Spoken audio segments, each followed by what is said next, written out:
He was here a minute ago.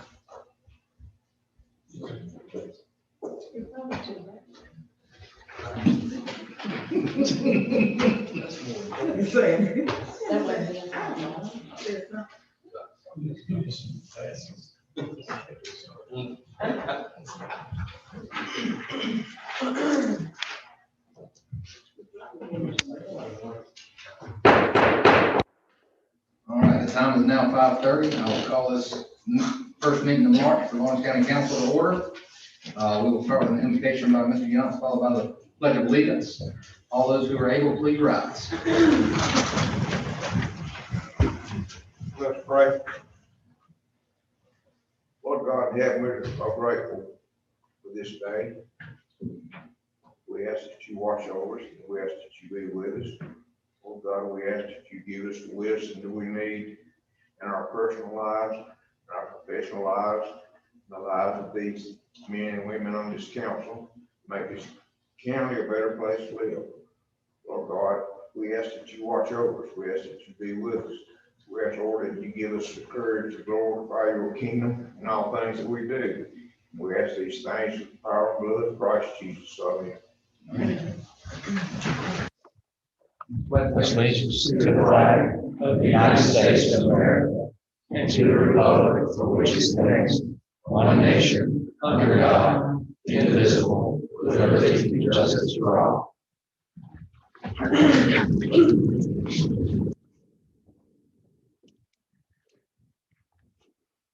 Thank you all for joining us this evening. Mr. Crowe, if you wait a little bit longer, I'm going to sing you happy birthday and let you come in.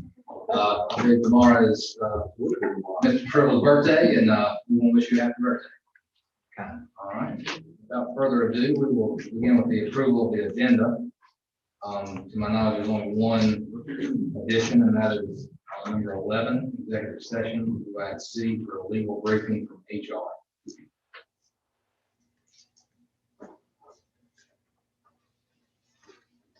Are there any other additions or deletions to the agenda? If there are none, I'll accept the motion to approve. Motion to approve. Second. Motion by Mr. Carroll, second by Mr. McDaniel. All those in favor, please raise your right hand. 7-0.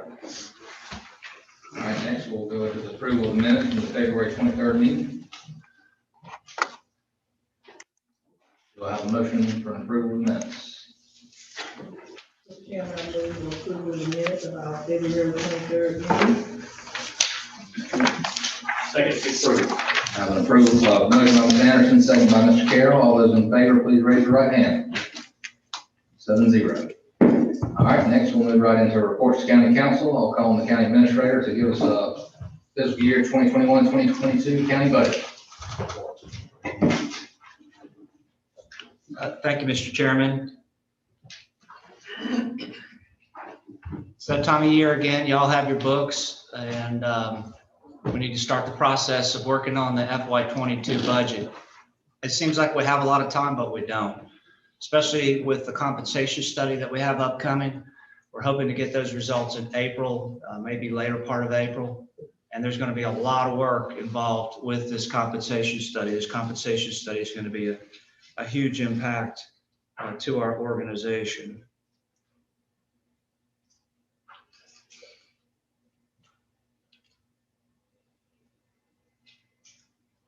Just briefly, I'm going to introduce you to where we were.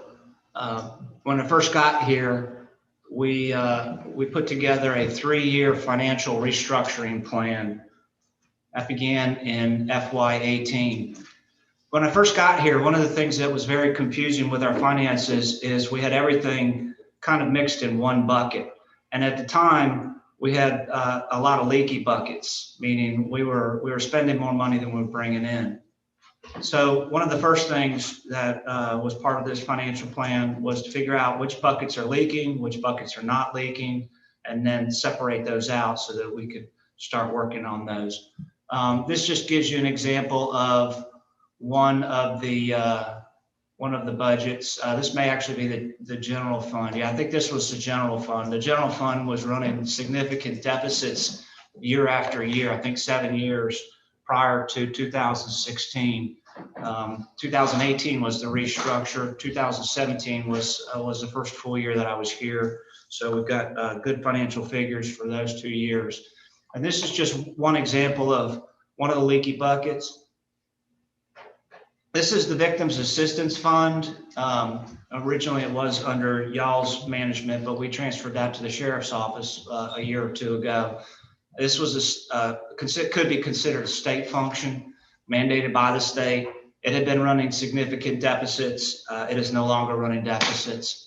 EMS was a leaky bucket, and I believe it still is a leaky bucket. So EMS, we're probably going to spend some time diving into the EMS budget this fiscal year. Solid waste, originally I was hoping we would get some clarification on solid waste. Solid waste is also still a problem fund. That's Fund 210. And we'll be spending some time talking about the solid waste budget too. This just gives you an example of some of the problem areas that were quickly identified. Employee health insurance was going out the roof. Since 2016, however, it's pretty much stabilized. So health insurance, our health insurance is doing well. We looked at all kinds of different ways to do efficiencies, to get more efficiencies, get better results with the taxpayer dollars. One area that we looked at also was our workman's comp. We had one of the worst workman's comp experience mods in the state. Out of 42 counties, we were somewhere near the bottom, and it was costing us a lot of money. We had a few good years. Unfortunately, this year we've gotten preliminary indications that that's going in the wrong direction again. So we need to look real closely at that risk manager position, which I know is something that Casey has supported, and I know Sandy also is in support, as am I, of looking at that risk manager position. One of the things that really confused me, I looked at about a decade and a half of our finances before I got here, when I got here, to try to figure out what was broken, what was leaking, and it just didn't make sense. Our fund balances were all over the place. They would go up, they would go down, and this is really how things should kind of look, in terms of operation and maintenance. It's a general steady increase. Costs go up. We've got inflation, things grow. It should be fairly measurable, but this is what we had. It was confusing. And one of the theories I developed early on was we were commingling capital in that bucket. And capital, if we have a bond, suddenly we get a big infusion of cash, and then it looks like we have a bunch of extra money. Then we spend that money. It looks like we have a lot less money. And that was my original theory as to why our finances were that way. Now we're back down to our operation and maintenance. We've separated a lot of those out, and it's very clear as we go through the budget that our operation and maintenance budgets are following a normal trajectory, which we can measure, which is going to be really important when we look at something like the solid waste fee and how we need to make that solid waste fee continue to take care of solid waste for the next several years, even a decade out, especially as we start to repay the $1.5 million we borrowed from the general fund. However, our capital is still a problem. Our finances with their capital. It's just kind of a repeat. We also did several long-range plans. We have the long-range strategic capital plan. The first one was in 2018 that I introduced to this council. I think we're on version 4 now. I introduced that to you a couple of months ago. I try to do that off cycle. This is just kind of a capture of all the capital that we need to address here in the county. I kind of do that in outside of the budget. And then when we go to the budget, we can go back to that capital plan and see where we're at. It kind of gives us a roadmap for the future on where we need to go. We also looked at our compensation. Our compensation program here was very chaotic and very illogical when I got here. And put together a 5-phase program on that. And I think I got those phases in there. This kind of just lets you know a lot of this stuff seems simple, but it just didn't exist. how many, what our head count was, our positions. We had some crazy stuff. For example, one of our positions, which we have, I think the largest number of employees with a particular title was clerk one. And we had, this is all the different entry-level pays for everybody who had that title of clerk one. And you can see there are some at $10 an hour and some north of $12 an hour. So one of the first phases we did was we standardized that so we didn't have it all over the place. And this is just one position. We had, at the time, we probably had 100 different job descriptions, which was also a little bit crazy. So we've standardized a lot of that with that. The last piece of the puzzle is that market-based wages. And I know you have talked that this was a problem that existed 10, 15 years ago. And as you said, it's like you got in a time capsule, came back, and it's still there. So now we'll at least have that information, and hopefully we'll have the resources and a plan that we can start addressing getting our wages to that market-based wage. The other thing is taking a good hard look at our fund balances. If forget the red is like a reserve, 25% reserve. Look at those blue slashed lines. That's what our audit said our general fund balance was. It just doesn't make sense. It doesn't make sense why our general fund balance was reported as $1 million in FY13 after being $4 million the year before, unless we deficit spent $3 million. That didn't make sense. But then it shoots up to $7 million. Again, I believe a lot of this has to do with the fact that we commingled capital into our budgets. This is still a problem, a financial structural problem in our finances today. Another disturbing trend, which really shocked me when I first got here, was I was looking at how quickly we were burning through our cash. If you look at that arrow, and it was about, I looked at it and said, okay, we got about 12 more months and we're going to be completely broke when I first got here. Fortunately, all of the, and this is a little bit more of that same chaos on our fund balance. And like I said, now with a lot of our funds, they do make sense. Again, this is kind of schematic. Solid waste is still a problem.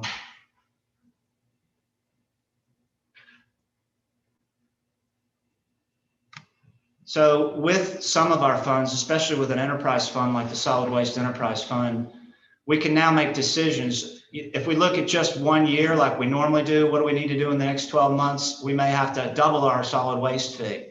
But over a 10-year period, does that make sense? So with a 10-year plan, we can now take a good hard look. And I've actually got a computer model that I can do to show y'all when y'all say, okay, we only want to raise it $1. I can show you exactly an estimate of where we'll be over the next 10 years. So that gives us the ability to do more than just do decisions in the next 12 months. It gives us the ability to make decisions that will affect us for several years and beyond.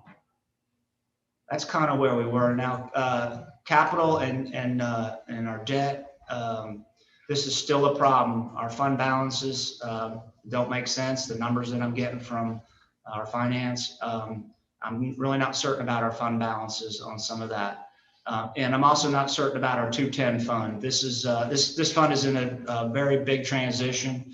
Last year we carved out animal control out of that fund. It's a separate fund now, but we also borrowed, this was a previous county council's action. We borrowed about $1.6 million or $1.5 million from the general fund at a particular interest rate. Rather than going to the market and borrowing it, we borrowed from ourselves. And then with the intent of paying that back over that 10-year period that I showed you there.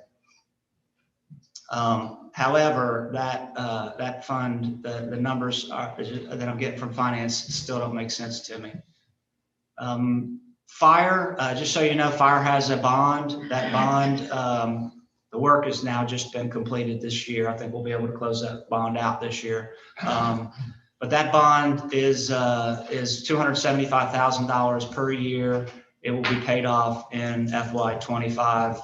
It's approximately 4 mills of taxes. It is not a component of the bonded capacity. Bonded capacity kind of dictates how much money we can borrow if we wanted to build a law enforcement center or something else. But the fire special purpose tax bond, my understanding is that does not count towards that bonded capacity. Also in the fire special purpose tax district, there's, just so you know, there's a 10-year lease purchase. It's on a regular decade cycle, 2010, 2020, et cetera. We borrowed $10 million in 2010. I'm sorry, $3.5 million in 2010 over a 10-year period to buy a bunch of fire trucks and whatnot. We re-upped that, I believe, last year. So we still have to pay that off. You'll see that when we get to the fire special purpose tax district, when we start diving into the numbers. That's a 10-year lease purchase. It's built into the millage that we have set aside for the fire special purpose tax district, and it goes for a 10-year period. That 3.5 million, by the way, was what we did such that we wouldn't have to raise taxes to cover an additional amount. The actual number that is in the capital plan put together by the fire department is they need $5.5 million in equipment. So we still have about $1 million to $2 million worth of fire equipment that we need to buy this decade in order to stay up with the capital needs for fire. And we're hoping that with the growth and stuff, we can maybe pick up some of that stuff. So we will be looking at that. This is a little bit confusing, but this is just kind of how we pay for it. There's two funds. There's a 134 fund and a 123 fund. Ideally, the 123 fund would be the operation and maintenance for fire, and fund 134 would be the fire capital, which is a millage of 1.9. Unfortunately, the 1.9 mills for fire capital doesn't cover all the costs for all the equipment, the lease purchases and whatnot. So we pay for some of that basically out of our operation and maintenance fund. With the uncertainty on the fund balances, this is another one I'm not certain about with the fund balance. So looking out ahead, we want to make sure we don't run ourselves into a problem down the road. Same thing with the fund 134. Not sure about the fund balances at this point. EMS is a separate, distinct fund now. Originally, it was built into all the other funds. And, with the leaky bucket there, we had to kind of figure out what was broken, and EMS was definitely broken. This kind of lets you know a lot of red, a lot of negative numbers there. EMS has been a problem in terms of the revenues coming in, and it's probably going to be a continued problem that we'll be dealing with. On the capital fund, once again, these are the different capital funds. I'm uncertain about our fund balances. We've got the Fire 134 fund. We've got the Fund 156 FILO Special Projects Fund. Capital for solid waste is built within Fund 210, which is the solid waste total fund. So you got your operation and maintenance and your capital there. And we need to figure that piece out. We started a new dedicated millage a year or two ago for EMS. That's Fund 120, Fund 601. And it's correlated to the operation and maintenance fund, and I'm probably losing y'all, which is Fund 128. And then you have your 6 mills, which is the one that y'all will dive into probably pretty quick. That's the 6 mills of dedicated capital, dedicated for all kinds of things, fire trucks, Hillcrest, not fire trucks, police vehicles, Hillcrest, recreation, a lot of different things come out of that. And then there's a general fund balance also, which I'm not really certain about any of those fund balances, which is something that has to be figured out.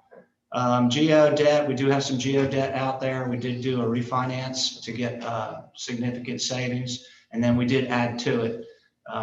These are some existing geo debt that you have on your books, and that's the jail. Apparently we did a refi on that one, and then the admin building, the admin building is the Hillcrest administrative building. Apparently that's going to be paid off in FY24. On the geo debt that we just did with the refi, apparently on the 210 jail geo, we added a little more than $4 million for the historic courthouse and also for the library, I think. There's a library in there, and there's also Hillcrest. I'm sorry, Hillcrest was the bulk of it, 3.3 million. Historic courthouse was 700,000. I believe the library is also in there.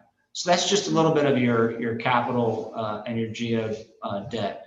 Now in your books there, this is the budget structure that we went with last year. For those of you who were with us last year, it's broken into just some basic parts there. In the first part you got is a bunch of reading that you're welcome to read. It's 60-something pages, and it just has a lot of the background information as to why we do what we do with our finances. Just, you can read it at your leisure. The meat of everything is in the appendices. Appendix A is the general fund overview, and this is where we'll spend most of our time, is in the general fund.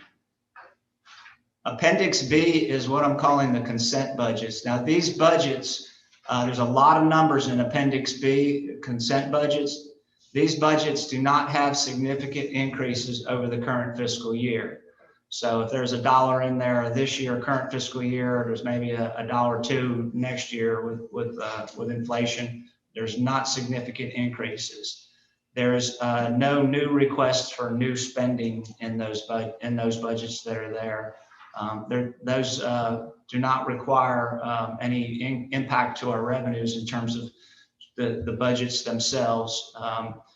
There's no additional personnel or increases in existing personnel in those budgets. And the department head has already seen those budgets in the consent budgets, and the department head has already agreed to those budgets. The reason I do this, and I encourage you to go through those, but the reason I do that is to try to make our life a little bit easier, because a lot of that stuff is just kind of a repeat of the same spending that's been happening in the past. So do go through those. If you have any questions, by all means, bring it out.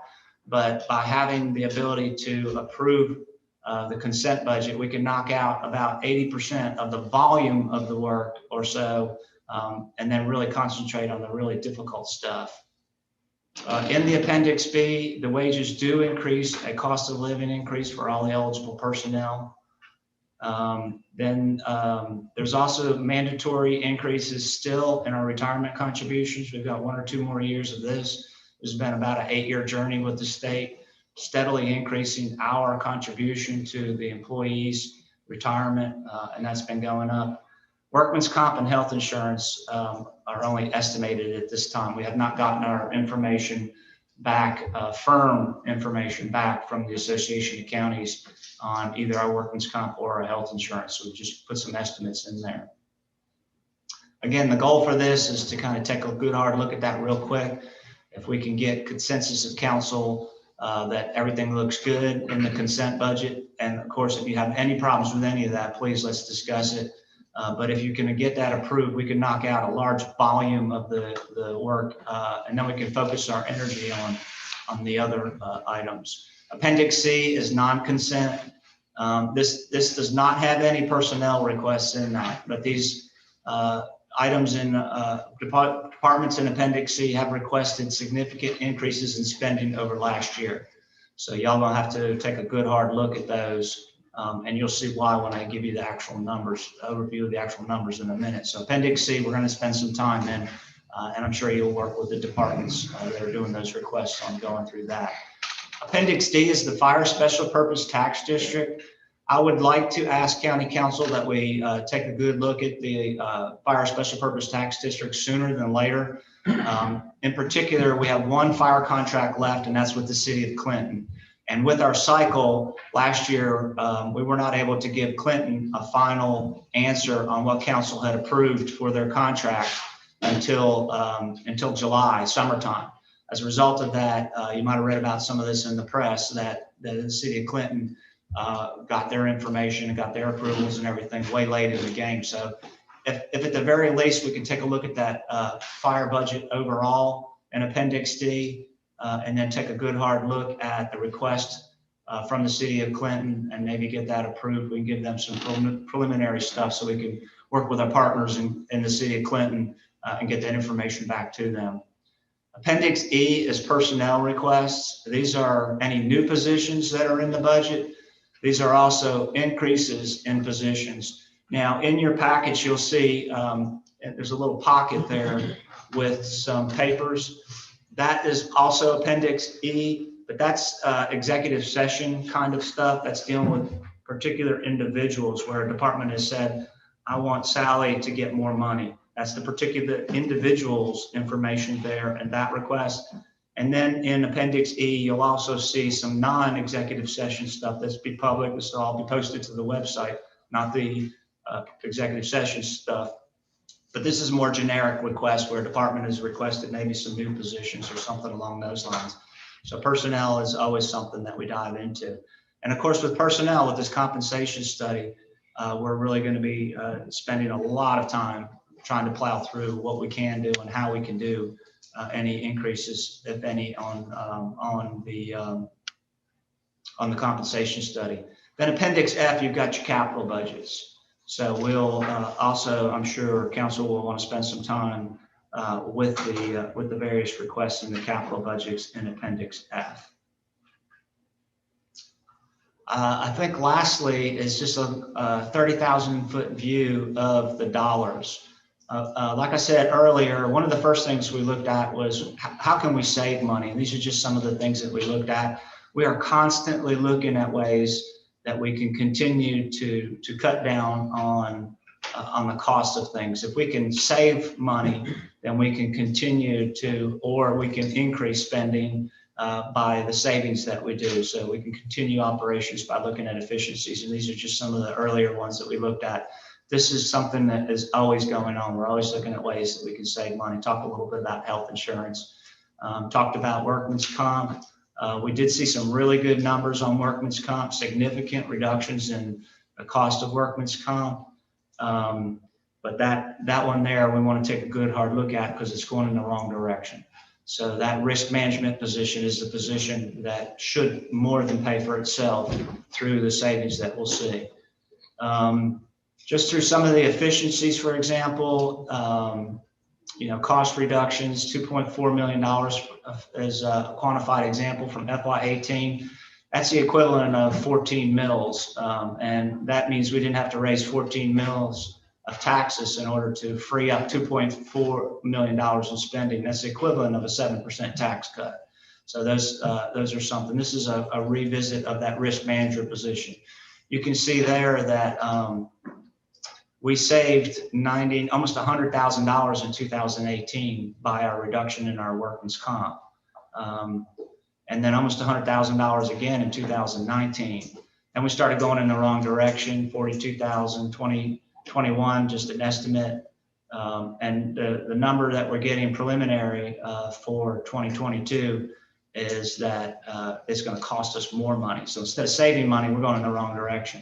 So between 2018 and 2022, that's a $150,000 difference. So when you're looking at that risk manager position, if we could save a third of that, we would at least break even with that risk manager position. Not to mention, we would make our workplace safer and avoid a lot of potential legal claims and things that adverse things happening to our folks. And even with those numbers, we were right around the 1.0 mark. I think the lowest in the pool was somewhere around 0.55. So you can see there's a lot more savings. There's a lot more room to go. This is something workman's comp and really taking a good hard look at making sure we have a safe workplace and eliminating as much workman's comp claims and injuries as we can is a real good efficiency. The general fund is the thing that we focus on in particular. The expenses that you see in my column are a little north of $27 million. You can see the requested column there. This is in Appendix A. I believe you'll be able to see these summarized. You'll see the requested column is 29 million or something like that, if I remember correctly. And I may have that in a minute in another slide. The revenues are currently at 25.6 million. So you can see that's a $1.5 million deficit. Now, $1 million of that deficit is a number that I put in the budget. It's a dummy number that is for the compensation study. I have no idea what that number will be. I don't know if it's 100,000. I don't know if it's zero or if it's $1 million. So you can look at that $1.4 million, $1.5 million deficit in the general fund where we're at. The other $500,000, as we get closer to closing out the current fiscal year, especially with COVID, we'll have a better understanding of where we are with revenues. So that will help tighten us up. But that's your starting point right there, is that $1.5 million deficit, and ways that we can make that up without possibly raising taxes. Yeah, there you can see the requests I got from the departments were 29.4 million. I pulled 2.3 million out and gave you a budget of 27.1. And again, that $1 million placeholder is in there for the comp study. Here's the biggest areas we're getting dinged on, other than the comp study. The insurance, our insurance is going up again. It went up 20% or so last year, and it's going up again this year. And then COVID expenses, we got hit with COVID expenses last year, and we're getting hit with COVID expenses this year. Hopefully we'll get some revenues from that. When the feds do what they're going to do tomorrow, there's a big infusion of cash that's hopefully going to come our way, but there's always some strings attached with all of that. So there's multi-millions of dollars when they do this third stimulus deal. And I'm not exactly sure how we will get that money, but it's the number of preliminary is north of $10 million that we may be able to get out of this stimulus potentially tomorrow. On the revenue side, for some reason, our FELOs were down. And the reason I say for some reason is because the Department of Revenue protects this information and doesn't let you know why certain changes were made. So the granularity of why we were down $300,000 on our FELOs last year. And you'll take a good hard look at this revenue source, because this is a key revenue source. And hopefully some of that $1.4 million we'll be able to make up with good FELO numbers this year. The other thing that is now in the budget, which was not in the budget last year, I'm going to repeat this because I know this has been an issue that council has dealt with in the past, is the LOST sales tax, the 29% that the county can get that they've always put in their budget. Before I even got here, they had it in their budget. Last year, county council decided not to put it in the budget. And it is in the budget this year. So the $1.4 million includes that 29%. If you want to give that 29% back, you're up to close to $2.5 million in deficit, or at least 1.5 at that point. The other thing that we have never done is there is the ability within Act 388. Act 388 restricts the ability for us to raise taxes. It was done in 2008 or something as a gift from the state legislature to limit your ability to raise taxes. It does recognize the fact that things cost more. If you've been to the gas pumps lately, for some reason it jumped up 20 cents a gallon in the past day. Things cost more year after year due to inflation. So the state does recognize that $1 today is not the same as $1 12 months from now because of the fact that there's inflation. So they do allow you to increase your millage by the CPI. They also recognize that as you have growth, you need to provide more services. You need more law enforcement. You need more fire trucks. You need more of everything as you start having growth. That's based on population, and our population numbers have been pretty wacky. I'm super excited to see our 2020 decade census data, but based on previous census data and the projections forward, which is what they use now, it showed that we're very lackluster growth. But they do allow you to also include a growth factor. Since I've been here for 5 years, we have never included the CPI nor the growth factor. I think you can actually maybe go back 3 years or so if you wanted to pull those factors back in. So there is the ability to do that under Act 380, I guess it is, maybe 388. As I said, we've got many other funds. That was the general fund that I gave you the 30,000 foot view picture of. There are multiple other funds. I'm not comfortable with the finance numbers I'm getting at this point, in particular with the capital. So I'm not comfortable with the fund balances on these. You've got 2 special funds that have dedicated revenues. These are pretty easy. You've got one fund 113, which is the treasurer's cost account budget. That one should be, that's in the consent budget. It's really simple. You got 114, which is the sheriff detention center. There's about 8 different revenue streams there that go. Basically, they're at the ability of the sheriff to dictate how that money is spent within the constraints that he's required to. Those are currently in the non-consent budget, but there's not really a whole lot I think council can do in terms of that Fund 114. Fund 123 is your fire operation and maintenance budget. Again, the fund balance is uncertain with that one. The Victims Assistance Fund is a pretty straightforward fund. That's Fund 129. That is money that comes in through the courts, dedicated solely for victims assistance. The state is very, very good about making sure we spend that money and auditing how we spend that money. So that one, Fund 129, should be an easy one for us to knock out. Fund 210 is your solid waste enterprise fund, and we're going to have to spend some time taking a good hard look at this budget. We do have some really good information. And good news is the fact that we've seen a 21% reduction in expenditures. That's, you're talking $400,000 to $500,000 in reducing spending, solely because of the fact that we no longer take our trash to Union County. We take it up to Greenville County. When we're taking it to Union County, it was north of $50 a ton.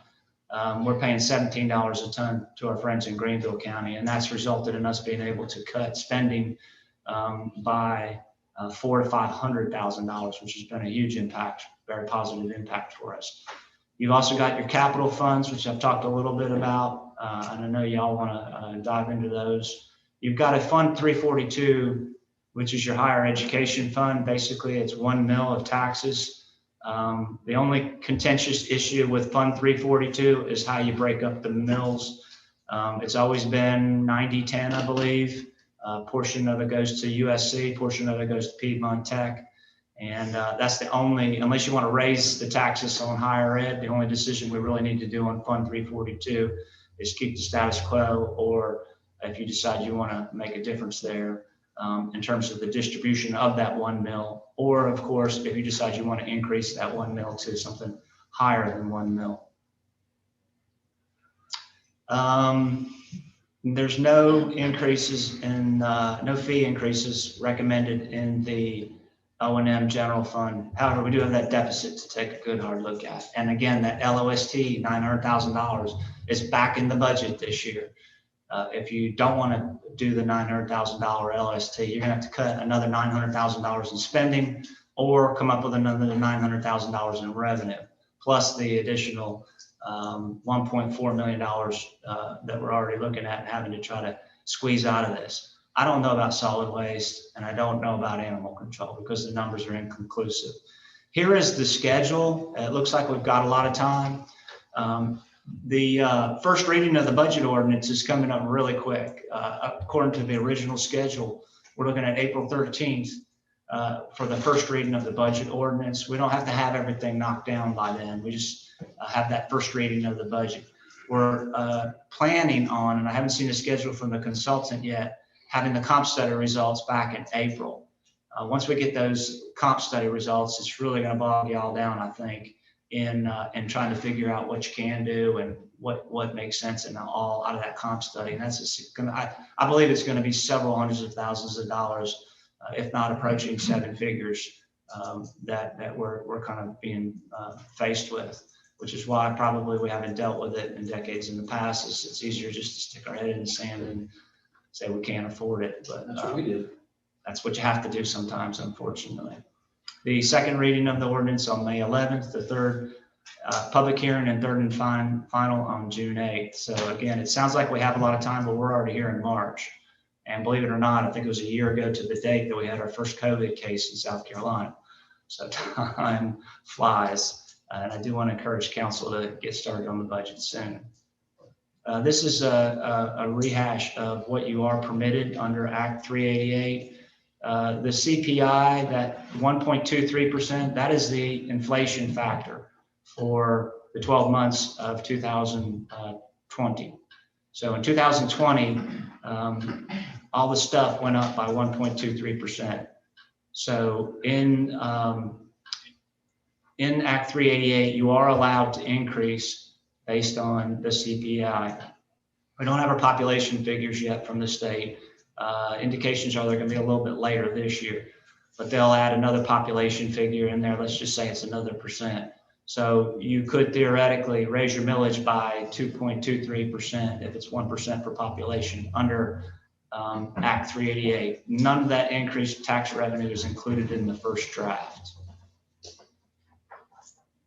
Now, since we haven't done any kind of tax increases under what's permitted under Act 388 in such a long time, basically we have cut spending by not increasing the taxes to keep up with inflation. So in 2018, we were permitted growth in CPI 1.61. You can see the figures for the other years also.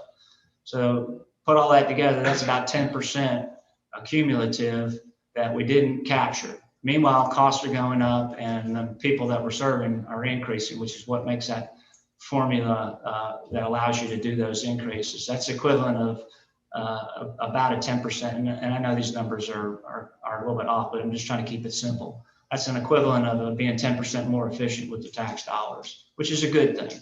But there's only so much we can continue to do. We have one of the lowest millage rates. I think I'm about to show you that in a minute. This just shows you, we all know this stuff goes up every year. A couple of years it was flat, 14, 15.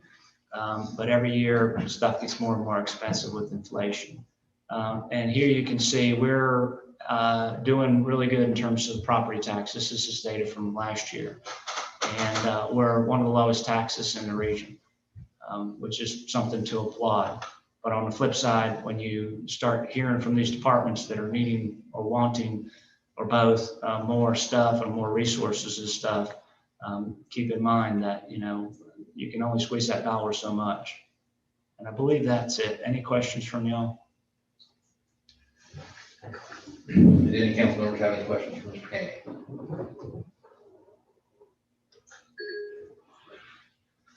Thank you, Mr. Kane. I do want to discuss while we're on it about budget planning. In years past, we've done different things. What does council feel they want to do moving forward? Do you want to do evenings, before, after council meetings, evenings, not council nights, not a lot of it out on Saturday? What's the consensus?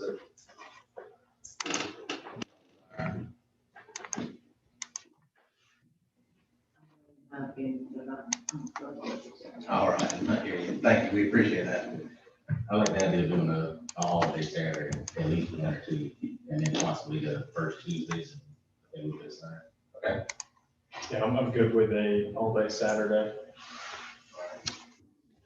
Yeah. All right, well, Jeff and I'll we'll give them this walk and we'll set a schedule to at least get it started, and then we'll see how that person goes and we'll move forward from there. All right, next on the agenda is old business. We have second reading ordinance 892, project impact. Mr. Kirkland, do you have anything to add on that particular one? No, sir, just a reminder, this is a $20.5 million new project and 60 jobs. They originally, I think, had 65 or 68 jobs. They kind of, on a conservative end, they backed it down to 60, but $20 million of new investment. Good thing. We will appreciate the full support by council. All right. Do I have a motion for second reading approval of ordinance 892? Move to approve. Motion by Mr. Triple. Second by Mr. McDaniel. Is there any other discussion? If not, all those in favor, please raise your right hand. 7-0. Thank you, Mr. Chairman. Next, we have approval of the capital project sales tax for the evidence facility. I'll call on Mr. Wilson. Thank you, Mr. Chairman, members of the council. In your budget packets, your council packets, you were given a request, a form that we asked to move forward and award this to Davis and Floyd for the first steps of the evidence facility. What this entitles is $64,000, $64,700. And this will give us a long-range plan, not only the building of the evidence facility, but also the law enforcement center that we are looking at putting out at the Templeton Road facility, the detention center. This is going to be this includes the topo, parking, sidewalks, drainage, retention ponds. They're going to give us a overall campus view and plan of what this will be, plus the design of the evidence facility. So this will be the first step after we get this back and it is approved of all the parties involved, the sheriff's office and everything. If they like what they see, then we will come back to you about going out to bid with the next phase of it. But this is for the evidence facility that you will get, plus the overall view of what it would look like with a law enforcement center out there in the future. All right, thank you, Mr. Wilson. One question, source of funding, this is coming from the CPFC funds, correct? Yes, So we will not be paying them, obviously, until those funds begin to arrive. correct. And they are aware of that and they are good with that. Okay. I want to make sure. Does any council member have any questions for Mr. Wilson? Did you say they're gonna do a study on what it, they're gonna study what it would look like with the law enforcement center out there too? Yes, Can we do that? sir. Can we use the money to do that? What they're giving us is a overall view. I will defer to Mr. Crookshanks. You have to, I mean, if you put the evidence facility out there and you don't know where you're gonna put the future stuff, you're gonna put it in the wrong spot. I'll So say the way I understood it, and somebody please correct me if I'm wrong, that they're doing a detail on the evidence center, then they're gonna give us like a picture drawing of where it would, how it will look once it's all completed. They're not doing any detailed work. on Right, there's no it. detailed work of that. Yeah, It's just a just, drawing. it's just, But I just make sure we were. Yeah. It's just a conceptual plan. It's a conceptual plan, that's fine. yeah. that's what it is. Yeah. Sorry for the confusion. Sorry. It's conceptual. Okay, so right now, this building is a detached building, not a part of what the detention center out there now, right? Right, it is detached. Where we are looking at and where they will be concentrating on is putting this evidence facility storage building in front of the impound yard. If you are familiar with going down in to the detention center, it will actually be, it will be on the right where we fenced in, when we built the second addition, the new addition to the detention center, there was a 1 acre lot fenced in on the right-hand side across the driveway there. It will be in front of it facing the roadway. That's what we're looking at there. Okay, thank you. Are there any other questions? And I was just wondering why you, on that fourth line, you have outside the city of Lawrence. Wait a minute. That's where it is. Fourth line under Mr. Wilson. Under your name, the first paragraph. And where you're saying, Templeton Road. You see Templeton Road? Outside the city of Lawrence. Right, outside the city of Lawrence. Yeah, I know it's outside the city, but that area is Clinton. Isn't it? Because that's what the hospital is, Clinton. it's, Isn't that Clinton? As far as zip code, it's considered Lawrence there, isn't it? I think Temple Road is Lawrence. Yeah. I do believe. Okay, all The right. hospital is, I think they are Hospital Clinton zip code. is Clinton, across the road is Lawrence. Okay. Maybe it would just be the designated, they're not talking about the one that's in the city here, that's actually a different location, maybe. Well, I was just wondering. Good. All right, do we have a motion to approve, request for first phase of the plans for the new evidence storage facility by Davis and Floyd for the sum of $64,700. Let's do it. Motion by Mr. Carroll, Second. second by Mr. Rankin. Is there any further discussion? Hearing none, all those in favor, please raise your right hand. Vote 7-0. Thank you.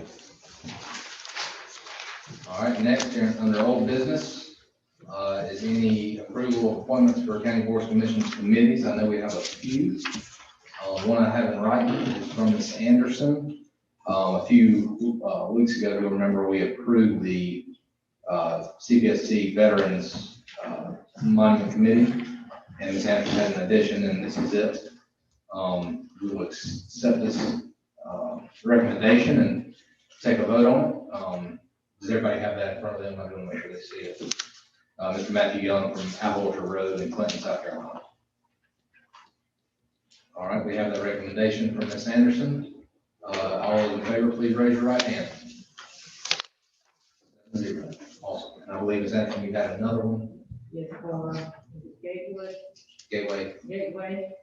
sorry, I think Gateway and say Gateway. All right, and that's, Barbara Barksdale.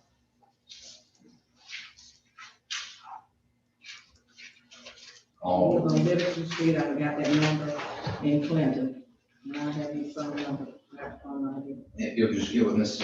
Walsh and get her all her detailed information, so, we have a nomination for the Gateway Counseling, Board for Ms. Anderson's, district for Ms. Barbara Barksdale. All those in favor, please raise your right hand. 7-0, wonderful. She'll let Ms. Barksdale know she has, been approved. Next, we'll bump right into new business. I'll call on Mr. Satterfield with the County Road and Bridges Department job description approved. Thank you, Mr. Chairman, Council. As you know, for the budget this year, we are gearing up and getting ready to begin our road preservation program for the first time, as far as I know, for Lawrence County. And they are job duties associated with that new program with our paving crew. And those job duties are not included in the supervisor's job description. So my attempt here is to correct his job description to add those particular duties, especially since we're doing the compensation study. Secondly, in that department, we did have laborer and HEO positions to fill, job descriptions to fill, but we did not have a job description for the crew leader that will be leading that paving crew. That job description also is included. And then lastly, the last job description, of course, we just began the operations of our new transfer station, and that is going quite well. So I've taken the supervisor for solid waste and added those job duties to that job description. I'll be glad to answer any questions, and I don't know if you want to take these one at a time or how you want to do that. And Casey is here as well to answer the HR questions that may arise. So. Doing on that, I assume the county attorney and the HR director have reviewed these and are good with them. Yes, sir. And as I said in the write-up, the additions I have underlined in those job descriptions, the things I took out, I struck through, but left them in there so you know what I removed from the job descriptions. All right, and I'll open up the floor first. Anybody have any questions of Public Works Director on any of the job descriptions? These are just additions or corrections to existing employees or. That is correct. Yes, sir. The only new position, which is already in the budget, is the crew leader position. The other two is just corrections to those job descriptions, adding those new functions to those individuals. So, But they are budgeted positions. yes. And these are the ones that the, compensation person will be looking at when they get ready. That is correct. Okay, all right. I do have one question or concern. Excuse me, several of these show a copyright from Archer Company. We get permission from them to use them. I did. Those are only job descriptions. They can purchase. Those Okay. can purchase those, yes. All right, thank you. Appreciate the clarification.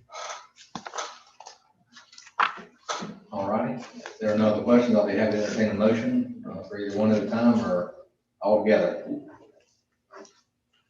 Move to approve all three County Road and Bridge Department job description changes. Second. How about the solid waste one? Also, I'll wait too. Okay. Try again. You make a motion, Made a motion that to approve County Road and Bridge Department and solid waste job descriptions as amended. Motion by Mr. McDaniel, second by Ms. Anderson. Is there any further discussion? Here none, I'll call for the vote. All those in favor, please raise your right hand. 7-0. Thank you. All right, next we have 4 resolutions coming up. We'll start with 2021-23, which is a resolution endorsing and requesting South Carolina Revolutionary War Museum being located in Lawrence County. I think Representative Jones, yeah, he's here. So I'll start and please fill in where I screw up. Basically what this resolution does is 250th anniversary of the Revolutionary War is coming up here in 5 years. There's an effort to have a museum dedicated to the Revolutionary War.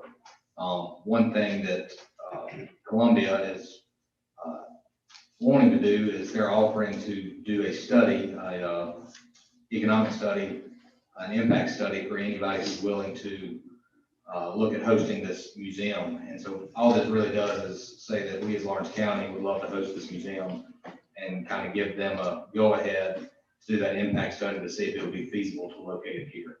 But Stuart, please feel free to interject. Absolutely, Mr. Chairman. Thank you. It's great to be here with y'all tonight. And I'm fighting to get us more money to get you guys more money from Columbia every day. So yeah, this is a really cool opportunity that we have here in Lawrence County. And I was able to do a presentation. I think a lot of you were here for that presentation last week, but it's overlooked how important South Carolina was in the American Revolution. And you think back to June 28, 1776, at Fort Sullivan, and the bombardment by the British on Fort Sullivan trying to take over Charleston. And you had a soldier by the name of Sergeant McDaniel that was he was hitting the torso with a cannonball. And his last dying words were, "Do not let liberty expire with me. Do not let liberty die with me." And so we know that when Charleston fell to the British, the upstate, the upcountry, the backcountry of South Carolina was the last hope for saving our nation, essentially. And so South Carolina had more battles, more skirmishes than anywhere else in the country. And if you look at Lawrence County, the 50-mile radius of Lawrence County, you got Cowpens, Kings Mountain, Blackstock, Hays Station, Hammond Store. You got all these critical events and battles and things that took place.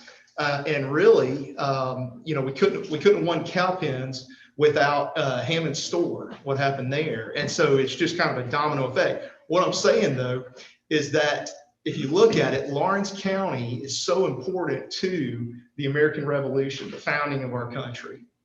And so what the state is doing, to kind of tell you a little bit about this, in 2019, there was a 250th sesquicentennial Revolutionary War commission that was formed at the state level.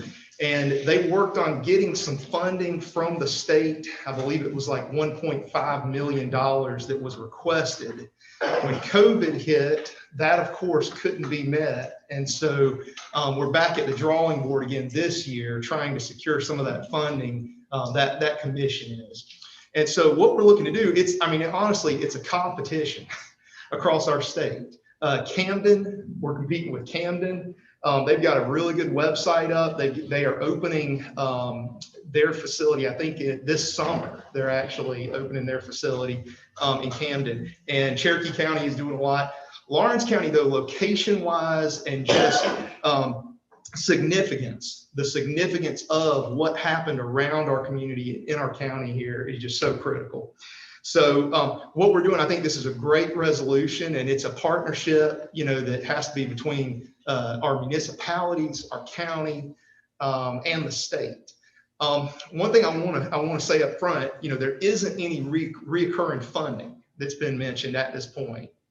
So one thing I did when I was presenting this is I tried to incorporate it into our courthouse here. We have a very historic courthouse. I believe 1838 was the year that our courthouse was built. And I'm really excited about the renovation, the restoration of this courthouse, and potentials of utilizing the first level for something like a state war center or museum, in coordination with our Veterans Office and the Lawrence County Museum. There's a lot of great locations in Lawrence County and in the city of Lawrence that I think would be great as well. So those are some of the things we just need to consider. This would be this resolution passing, though, will say that Lawrence County is interested in this. We're committed to it. And it tells the state that we're serious about it. So I'm going to keep working on getting more funding to help. We've gotten funding in the past to help with our courthouse here and the significance of it. When I'm talking with other people at the state level about preparing for this anniversary of our revolution, they're really interested in this courthouse. Whenever I talk about the Lawrence County Courthouse, everybody in Columbia says that is a great courthouse. And some of them have been here before, but it's the pride of our community, I believe. And so that's what I have for you tonight. I appreciate it, Mr. Chairman. Thanks, sir. All right, does anybody have any questions about the resolution, or I'll take a motion on it either way?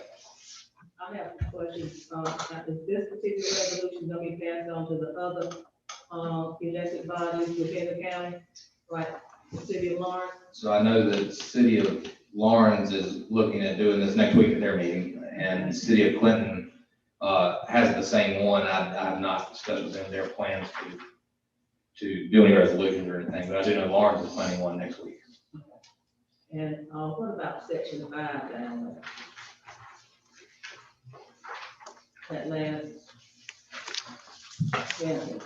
I guess I have some problems with it saying we encourage staff and other interested parties to take action necessary to bring about the development, and hereby direct staff to cooperate. Just sound kind of strong to me, but that's just me. That sounds okay, Sandy?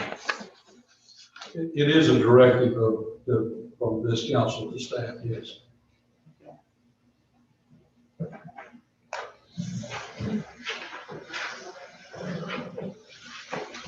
All right, any other questions on it?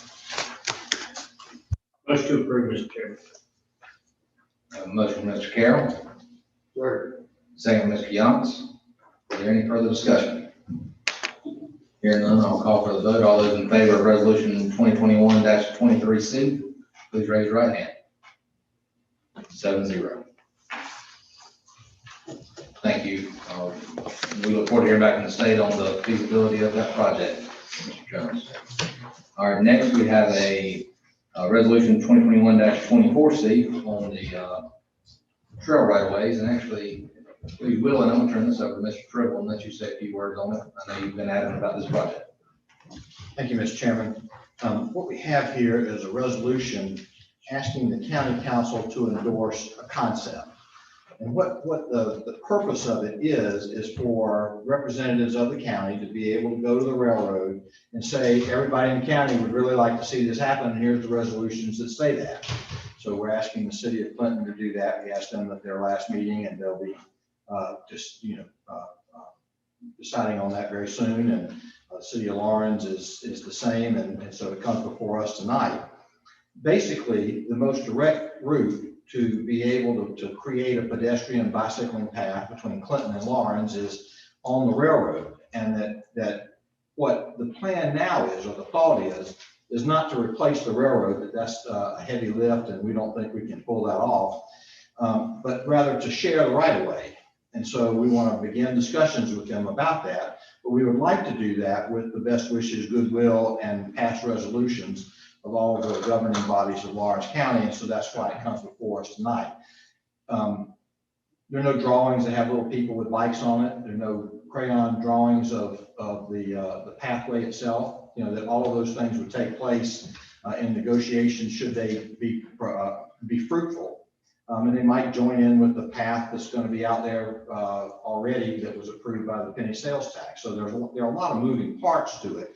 The city of Clinton may come to meet the county at a certain point, the city of Lawrence may, but this is simply a resolution saying, yeah, we think that's a good idea. We could see somebody getting on the path in downtown Clinton on the square and riding their bike or running with a baby carriage and making it all the way over to Lawrence and having dinner and or a drink and heading back. And so Gatorade. That would be good. And we would, I recommend this and would like to see it pass, Mr. Chairman, and if I might have the privilege of making the motion for this resolution, I would take that. I'll take that as your motion, Mr. Crowell. Do I have a second? Second. Second by Mr. McDaniel. Now open the floor for any discussion. Here none, I will comment that I'm excited about this as well. I've been involved in some of the same meetings you have, Mr. Crowell, and this could be very beneficial to both the city of Lawrence and the city of Clinton. And I look forward to seeing the fruitfulness of this effort. So that being said, I will now call for the vote for resolution 2021-24C. All those in favor, please raise your right hand. Motion passes 7-0. Mr. Chairman. Yes, sir. Might I take this one more second to point out that the Lawrence County Trails Association, with Bud Martin as its new head, been very active on this, and that Bud has been gathering the forces together across the state to get people who have dealt with the railroad before and successfully to figure out what our best pathways are. And I'd just like to raise a salute to Bud and his whole group. They're really the ones that have done the legwork on this thing to date.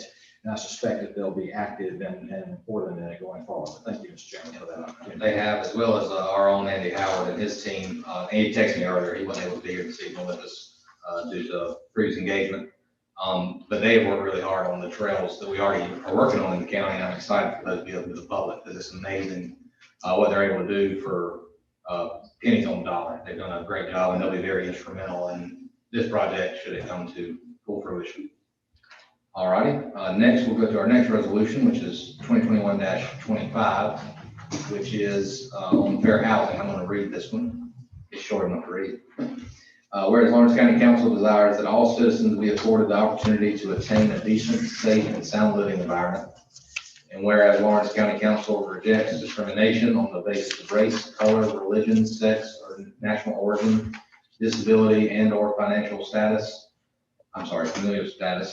in the sale, rental, or provision of other housing services. And whereas the state of South Carolina enacted the South Carolina Fair Housing Law in 1989, now therefore be resolved that Lawrence County Council does hereby adopt and designate the month of March 2021 as Fair Housing Month in Lawrence County. That is a resolution laid before you. I'll gladly accept a motion for approval. Mr. Chairman, I move for approval of resolution 2021-25. A motion by Ms. Anderson. Second. Second by Mr. McDaniel. Is there any discussion? Hearing none, I'll call for the vote on 2021-25. All those in favor, please raise your right hand. Motion passes 7-0. Next, we will go to resolution 2021-26, which is March 2021 Disability Awareness Month. Whereas more than 500,000 South Carolina residents and families are impacted by the severe lifelong disabilities, including autism, head injuries, spinal cord injuries, intellectual and developmental disabilities without regard to race, culture, geographic, age, sex, or economic class. And whereas people with lifelong disabilities are productive citizens, neighbors, and family members deserving of respect and opportunities for economic self-sufficiency, independence, and personal growth. And whereas South Carolina Department of Disabilities and Special Needs and the Lawrence County Disabilities and Special Needs Board work with families to provide services that promote independence and inclusion. Whereas we owe a special debt of gratitude to the caregivers who selflessly provide physical, emotional, and spiritual support to our residents with disabilities and special needs. Whereas the 2021 observance of Disabilities Awareness Month celebrates the successful partnership between people with and without disabilities, as well as the increasing involvement of people with disabilities in education, employment, and community activities. Now therefore, the members of Lawrence County Council do hereby proclaim March 2021 as Disabilities Awareness Month in Lawrence County, South Carolina, and encourage our citizens to work together to promote increased opportunities for people with disabilities, to recognize the many contributions made by people with disabilities to our community, and to honor the dedication of the caregivers who bring support and hope to their fellow citizens.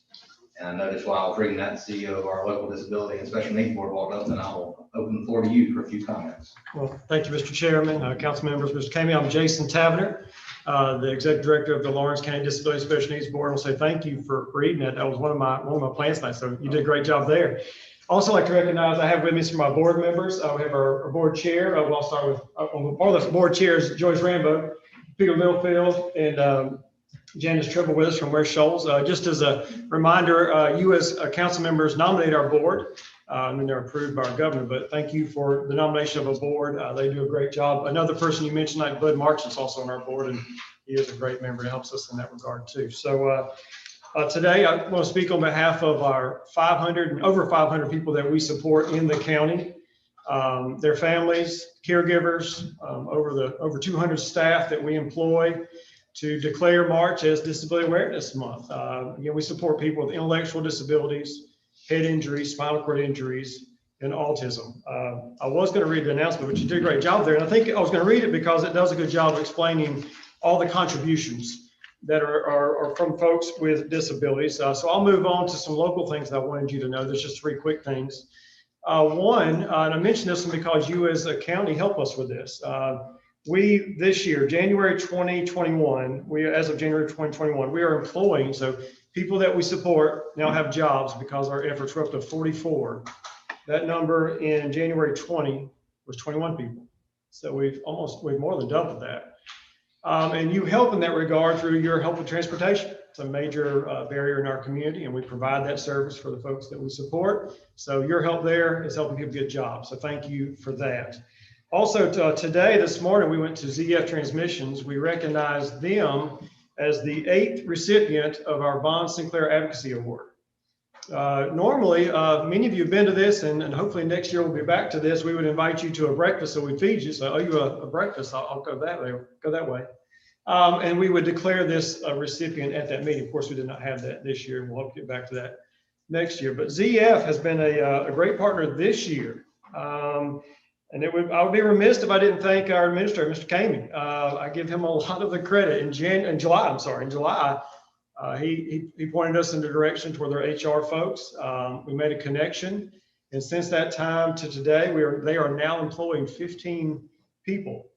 So when I said those numbers, you talk about 20 to 40, a big jump there, a big lift there was ZF and their employment of our folks this year, doing various jobs out there, from temp check to making masks for their employees across North America to being in logistics. So that connection, thank you, has made great fruits. We had a good crowd there this morning, and we did a lot of photos, and there'll be some press releases on that. So I hope you see that soon.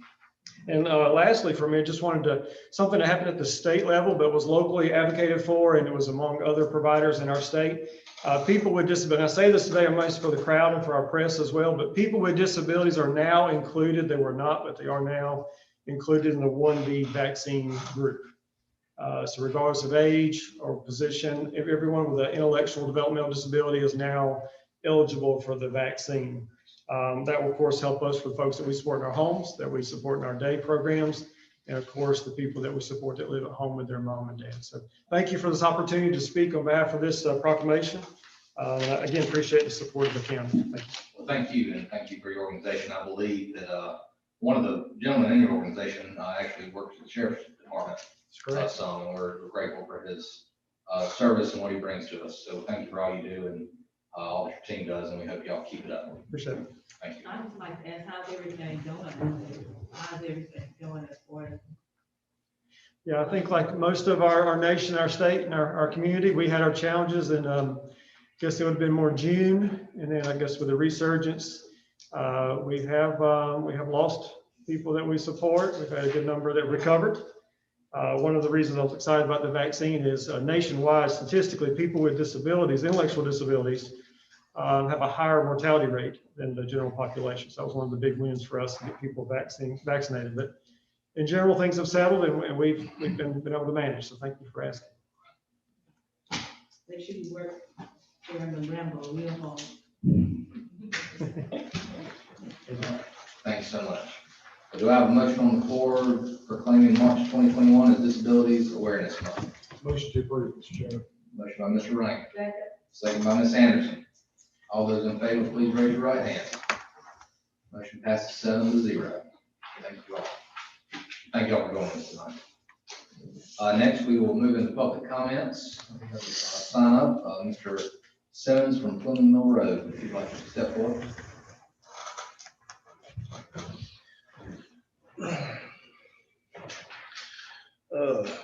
Good evening, council members. Pleasure to be here. I've moved to Lawrence County now for almost 5 years. I've enjoyed it. I've come back when I left the state 27 years ago. I've always loved the state of South Carolina. I ran into a problem today. I have some buildings that I had a portable building pulled in, and they come in and had Lawrence Electric come in and wanted to put a power pole out, and just to run a meter out to make it look a lot neater, a lot safer for the buildings to be there. And because the state of South Carolina does not have a building code for portable buildings, because of all the tiny houses people are creating, they go by the Universal Building Code. Well, the Universal Building Code does not cover these types of buildings. And therefore, the communication is requiring me to have a 911 address because I'm putting a meter base for safety purposes for this building. It's just a shop. I'm not looking to live in it. I'm looking to work out of it to just do my regular work. I'm retired. I do local fiddling here and there, woodworking. And I just want to be able to run our air conditioners, air compressors, and tools and be comfortable. Well, if I have 911 communication, the address to it, that means that I'm gonna have to have code enforcement come out and inspect the buildings. Then once they inspect the buildings, that gets sent over to the county tax assessor's office. Now I've got to increase value of my property because I got a building on with a meter base. And because it's power and meter base, my taxes go up. Well, when I spoke to them, and the way they put it to me was that basically, the reason they require it is because it could be converted to a living quarters. Well, you can go ahead and arrest me now because I could commit murder for somebody being stupid, but I haven't done that yet. I don't understand the reasoning behind it. Why tell me I got to do something for something that it might be done or could be done in the future? All I want to do is have a shop, and I just want to put a building down. There should be some kind of variance, some sort of order, other options besides having to run power from my existing meter off my house to these buildings, or run by power cords, which I'm running right now, and which I feel is dangerous.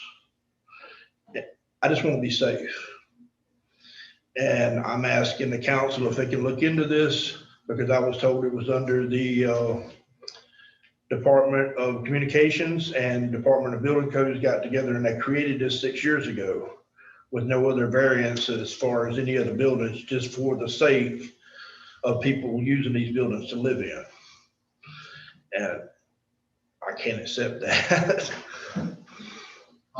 If you don't, normally we don't do question and answer sessions, but I do want to make sure you talk to our codes department over at the courthouse. I'm sorry. You already talked to our codes department. I spoke to the code department, building code department today. I spoke to the county assessor's office today, and they did assure me that my taxes would go up. It's about $17 per square foot, the size of the building, or 4%, which is less. And because I'm adding power to these buildings that they consider a livable structure. And that's because we have no universal code. We have no other code to separate these tiny houses. There's no code for them. State of South Carolina doesn't have it. The phone number you put down here is good. Phone number to reach you at. I'm so sorry, Mr. Patterson. I'm hard to hear. It's okay. You put this phone number, I can reach you at this phone number? Yeah. All right. I'll personally look into this tomorrow, and I will get back with you and let you know what. Yeah, I spoke with several departments today. I spoke with several people today. I even talked to Mr. Carroll about it. I'm in District 5. He's my councilman. And I just feel there should be some kind of variance. It shouldn't be just 100%. And I see the need. People are making these buildings and where they live in them. okay, because it's cheaper. And I do see the need that if you add a power pole and you're living in it, if you're adding water and power to the structure, it should have a proper address. I agree totally 100% with that idea. But I'm not adding water to it. I'm not adding no sink, no flushable units or anything like that. I have a hose outside if I need water. I can get it from that. I just want power to run like a small air conditioner, a light, air compressor, do little things. I mean, nothing major. And I'm not looking to create a business out of it. I just want a shop that I can work in. If you've seen some of the stuff that I do, that you'd understand what I mean by, I'm retired. I have nothing but time on my hands. Understand. Well, I appreciate you bringing it to our attention, and there is a Board of Appeals process that we can go through. We need to go that route, but I'll look into it and I'll also give it to Mr. Carroll, and we'll figure out the best course of action, see if we can get you taken care of. I appreciate you. It's just cost effective for me to add the pole. It's $350, total $500 with me buying all the material and having it set, and versus thousands of dollars of me having an electrician running it from my existing house out to where it's at because of the distance. It's just not cost effective that way. I understand. Well, myself and or Mr. Carroll will get back with you here in the near future. So thank you for coming and talking to us. Thank you very much. I appreciate your time. Yes, sir. All right, next we will move into county council comments. I'll start with Mr. Raymond. Thank you, Mr. Chairman. I just want to say that I'm very excited about the resolutions that we passed tonight, specifically the disability and special needs. I want to thank everyone here tonight. Thank you for all that you guys do for this county. I very much appreciate what you all do. I also want to highlight the South Carolina Revolutionary War Museum resolution that we passed tonight. I'm very excited about this. I think it's a great opportunity for Lawrence County to get our Lawrence County on the map in South Carolina. And if we can pull that off, be a huge asset to Lawrence County to teach history and to bring in tourism and people to this county. So this is something I'll be working on with State Representative Stuart Jones. And I thank him for all the work that he's done. Sorry I had to leave early, but a lot of good things happening. So that's all I have. Thank you. Thank you, sir. Mr. Triple. Thank you, Mr. Chairman. I have a couple of things. I was proud of my Blue Hose this weekend that they took a set of volunteers and went up to Gardner Webb and outplayed a team with 66 scholarships for 59 minutes and 59 seconds, but not 60. And so they came away with a double overtime loss, but I'm proud of them. They did well. Also spent an evening at the Joanna Fire Department, and we talked at some length about a variety of things that we'll be talking about, I think, in the future. And I wanted to just sort of lay down a marker this evening, and not to belabor the point, but at some point, we've really got to make a commitment to a volunteer fire department. We're not in a position to have full-time fire people to fight all of our fires. So we're going to be dependent on volunteers for the foreseeable future, for at least the next generation. And that there are things that we need to do to strengthen that. And perhaps we need to look into the strongest and best and the people who have the best volunteer fire departments and what they're doing to keep the volunteers coming, to keep them active, trained, motivated, and so forth. And I just wanted to sort of lay down that marker this evening, and there'll be more to come on that. Thank you, Mr. Chairman. Thank you. Mr. Youngs. Kind of like Mr. Triple up at my volunteer fire department in my district. The chief tells me that the volunteers all that, they wouldn't have any fire. And I know they're volunteers, and volunteers mean you don't get paid. But I'm just wondering if we could get with Greg Lanley and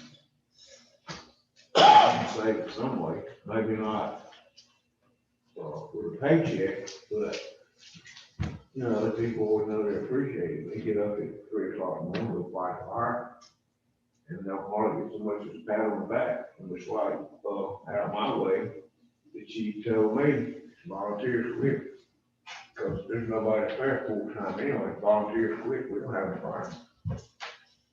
So I don't know what we could do, but I should do something. All right. Thank you, sir. Mr. McDaniel. No comment today. Ms. Anderson.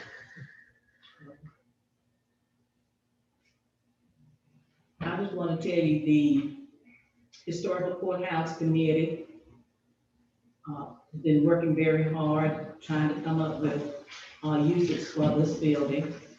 And we are running into a lot of ideas, but we still are welcoming ideas to come toward us also.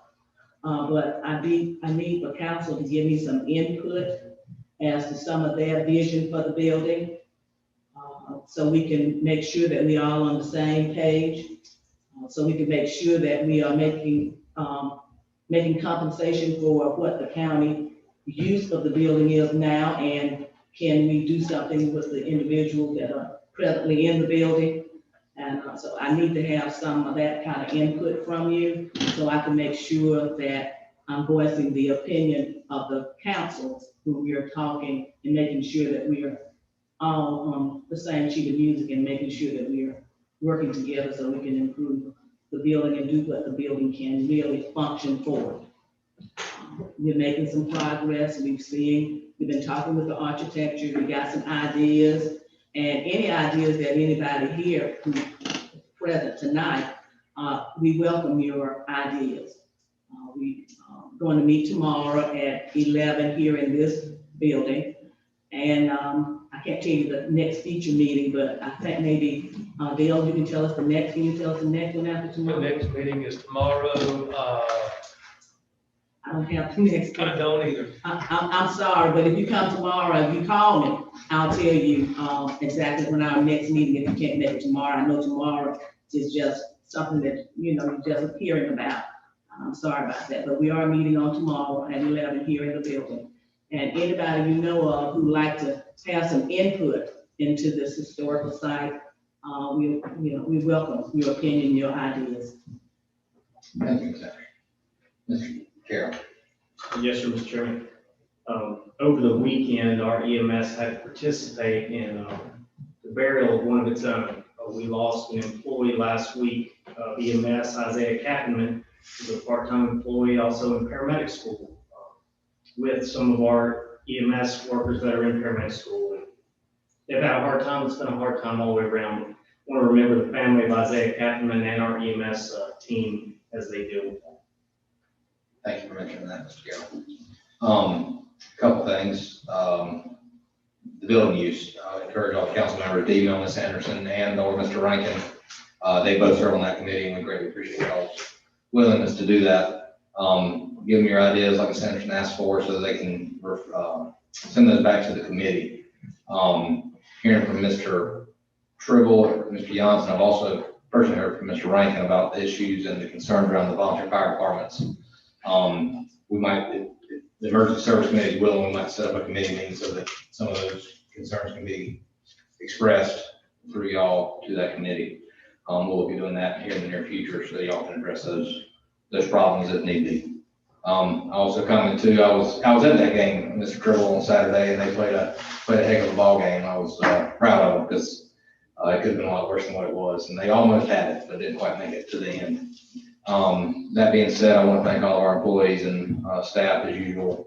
Lawrence County's got a lot of good things going for it, a lot of positive going. We're working great with the City of Clinton, working great with the City of Lawrence, and I'm excited what the future holds. And I look forward as we go into this budget season. It might get a little difficult at times, but we'll do what we can for all the taxpayer dollars and ensure they're being spent fairly and honestly, and be a good process.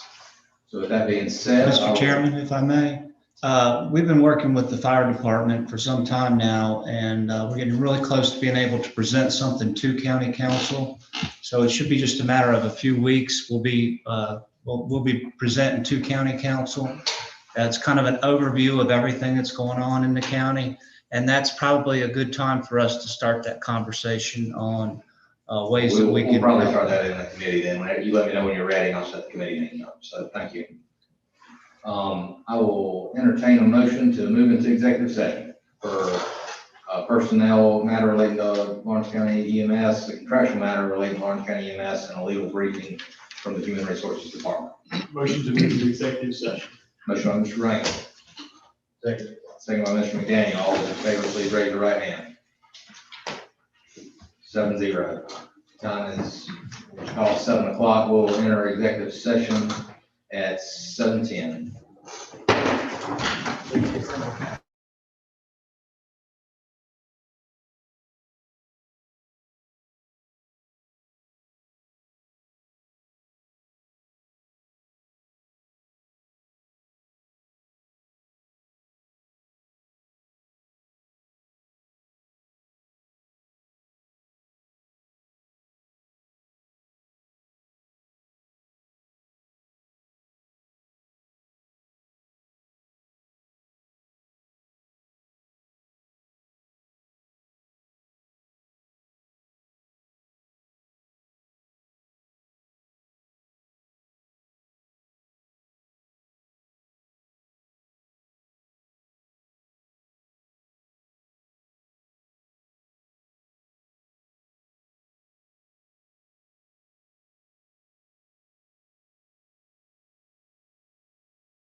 We good, Ross?